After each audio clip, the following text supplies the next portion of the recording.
Hello hi భవానీలు, నేను మీ PUBG seven. ఇప్పుడు మనం స్కూల్ హాస్టల్కి వచ్చాము హెయిర్ కట్ చేయడానికి చిన్నపిల్లలకి. ఇన్స్టాగ్రామ్లోన మన పేజ్ చూసి ఆ స్కూల్ ప్రిన్సిపల్ మనకి ఫోన్ చేసి ఈ చిన్నపిల్లలు హెయిర్ కటింగ్ చేయాలి రండి అమ్మని ఫోన్ చేశారు. చేయగానే నాన్న నేను వెంటనే వచ్చేసాము భవానీలు. నమస్తే అండి. నేను ఇన్స్టా పేజీలో మన కొత్తపేట దగ్గర పబ్జీ అనే హెయిర్ షాప్ ఉంది కదా, సో నేను అది ఇన్స్టా పేజీలో చూశాను. వాళ్ళు మా స్కూల్కి వచ్చారు.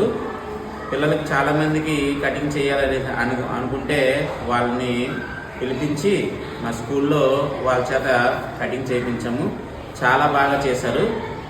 ఎవరికైనా స్కూల్స్ కానీ హాస్టల్ పిల్లలకు కానీ కటింగ్ చేయించాలనుకుంటే ఈ కింద ఫోన్ నెంబర్ ఉంటుంది, ఆ కాంటాక్ట్ అయితే వాళ్ళు వస్తారు. చాలా బాగా చేశారండి, ఎక్సలెంట్గా చేశారు. పిల్లల తాలూకా కటింగ్స్, హెయిర్ కటింగ్ అంటే అలాగే ఉండాలి పిల్లలకి. ఓకే.